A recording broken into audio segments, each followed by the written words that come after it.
तर बघा इकडे आता तिसऱ्या टाईपचा जो रिॲक्शन आहे आपल्याकडे, तिसरा टाईपचं रिॲक्शन कोणतं आहे आपल्याकडे? Displacement reaction. कोणतं आहे? Displacement reaction. Displacement reaction. आता बघा डिस्प्लेसमेंट रिॲक्शन कधी होते? जेव्हा एक मोर रिॲक्टिव्ह ऍटम्स रिप्लेस करते लेस रिॲक्टिव्ह ऍटम्सला in a chemical reaction.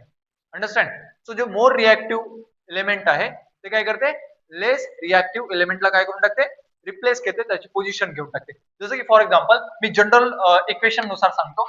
Suppose आपल्याकडे काय ए बी प्लस काय आहे सी आणि काय दिलं या ठिकाणी सी बी प्लस ए. म्हणजे ए सी न काय केलं? सी न या ए ला काय करून टाकलं? रिप्लेस केलं. काय केलं? रिप्लेस केलं. काय केलं? रिप्लेस. सी काय होतं? C is a more reactive. काय होतं? C more reactive. तो इथं जे सी आहे आपलं ते काय आहे? मोर रिॲक्टिव्ह एलिमेंट आहे. मोर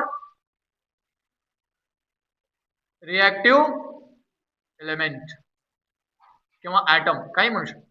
आणि ए का इथं? Less reactive. का होय? Less reactive element. Understand? The more reactive element replaced by, the less reactive element are replaced by more reactive element. It's called displacement reaction. काय म्हणतो याला? Displacement reaction. म्हणजे काय समजलं सर मला? काय समजलं? सी न ए ला रिप्लेस करून टाकलं, ए ला फेकून टाकलं बाहेर आणि ए ची जागा घेऊन टाकलं. म्हणजे काय केलं? डिस्प्लेस करून टाकलं. डिस्प्लेस. काय केलं? Displace. So that is called the displacement reaction. Understand? Example बघा इथं. एक्झाम्पल आपण बघू शकतो. एक्झाम्पल रिअल लाईफ एक्झाम्पल आपण बघितलं होतं. Copper sulphate plus zinc. काय होते या ठिकाणी? झिंक काय करते? या कॉपरला फेकून टाकते बाजूला. झिंक काय करते? या कॉपरला बाहेर फेकून टाकते. सो काय होणार इथं? ZnSO4 plus copper. Yes or no? It means that zinc is a more reactive than copper. समजलं? तो झिंकनं काय केलं? झिंकनं कॉपरला काढून टाकलं आणि कॉपरची जागा घेऊन टाकलं. याला काय म्हणतात? Displacement reaction. काय म्हणतात? Displacement reaction.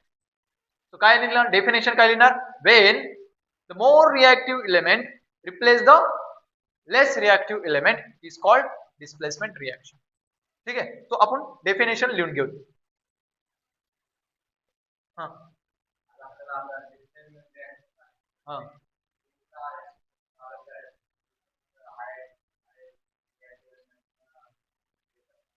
येते सांगतो तुम्हाला. रिॲक्टिव्हिटी सिरीज मी तुम्हाला देणार आहे. त्या रिॲक्टिव्हिटी सिरीज नुसार तुम्हाला समजून जाणार आहे कोणतं मोर रिॲक्टिव्ह आणि कोणतं लेस रिॲक्टिव्ह. अंडरस्टँड? कोणतं मोर रिॲक्टिव्ह आणि कोणतं लेस रिॲक्टिव्ह आहे ते समजून जाणार. So let discuss about that. First of all write down the definition of displacement reaction. काय असेल डिस्प्लेसमेंट रिॲक्शनची डेफिनेशन? बघा इकडे डेफिनेशन. डेफिनेशन काय असेल? डेफिनेशन हे असेल when the less reactive element are replaced by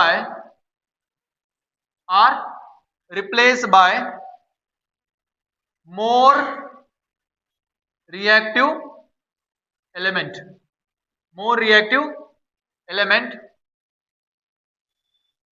in chemical reaction or during chemical reaction is called displacement reaction.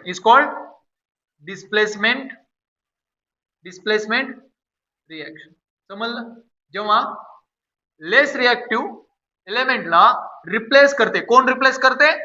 More reactive. कोण करते? मोर रिॲक्टिव्ह.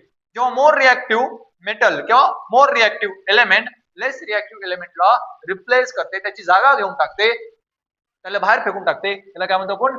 Displacement reaction. काय म्हणतो त्याला? Displacement reaction. Understand? Write down this first without making noise.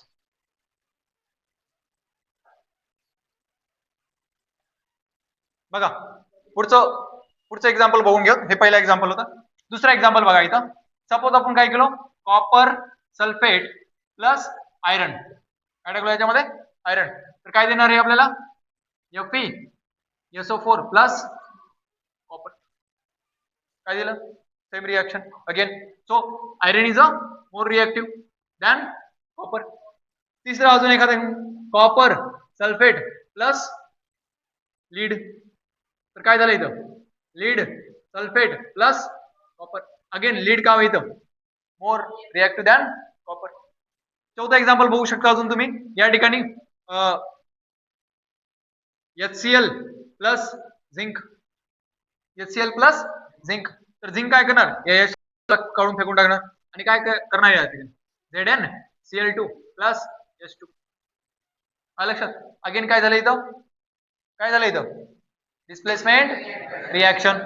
अजून एखादं बघा, HCl plus magnesium काय होणार, MgCl2 प्लस H2. हे गॅस आहे, हे गॅस आहे. अंडरस्टँड. हे सॉलिड आहे, हे सॉलिड आहे. अंडरस्टँड. तर हे काय झालं या ठिकाणी, डिस्प्लेसमेंट रिएक्शन. काय झालेलं आहे इथं, डिस्प्लेसमेंट रिएक्शन.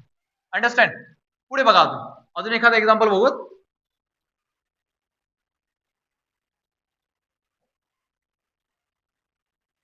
सहावा रिएक्शन, CuSO4 प्लस Hg. काय आहे, CuSO4 प्लस Hg. आता इथं काय होणार,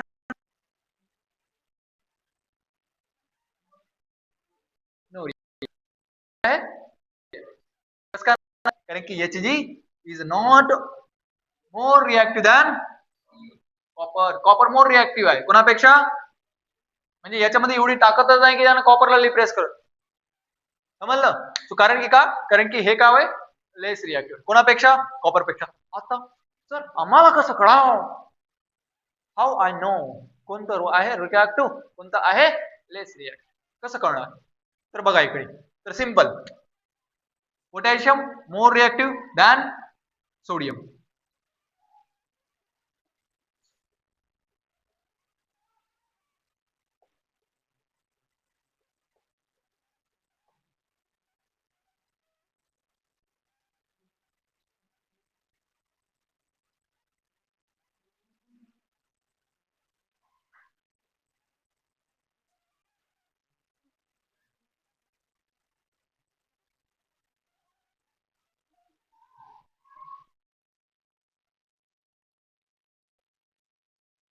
हे आहे रिएक्टिव्हिटी सिरीज. हे काय आहे, रिएक्टिव्हिटी सिरीज.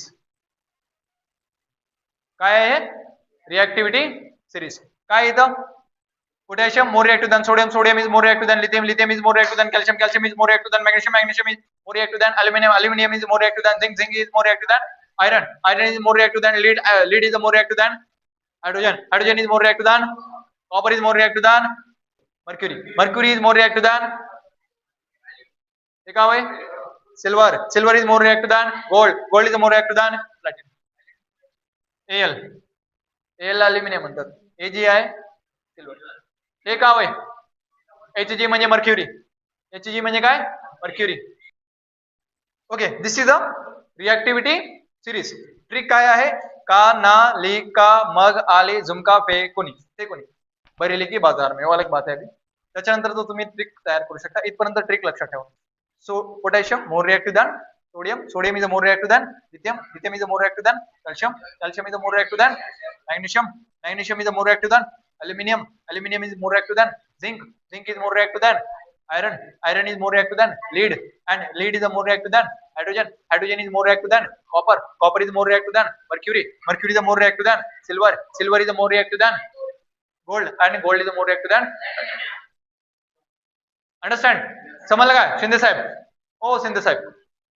तर हे काय आहे, रिएक्टिव्हिटी सिरीज. म्हणून बघा इथं Hg जे आहे ते कॉपरच्या नंतर आहे, म्हणून कॉपरला रिप्लेस केलं का नाही.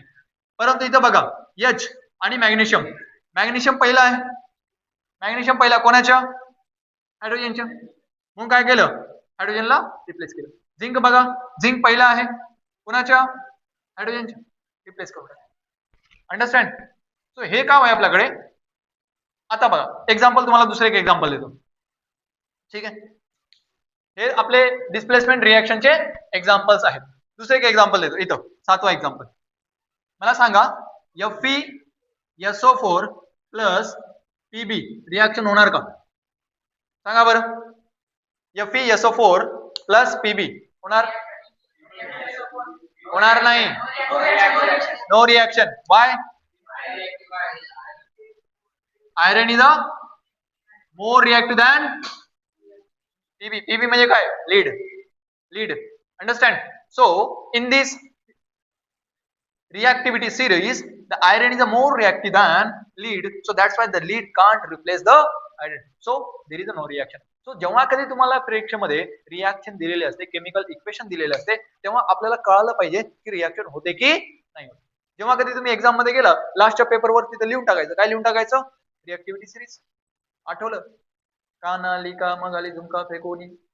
त्याच्यानंतर काय लिहून टाका. त्याच्यानंतर कोण आहे? PbH. त्याच्यानंतर काय? CuHg. AU platinum. अंडरस्टँड? आता हे काम आहे, हे रिएक्टिव्हिटी सिरीज आहे, एक ट्रिक आहे, लक्षात ठेवू शकता तुम्ही. जेव्हा कधी केमिकल रिएक्शन आले, याच्यापैकी जर तुम्हाला काही दिसलं आणि रिप्लेस करता येते का, तर करून टाकायचं. रिप्लेस करता येत नसेल तर नो रिएक्शन करून टाकायचं. Understand? So this is a displacement reaction. If you want to write down this. लिहून घेतलं का सर्वांनी?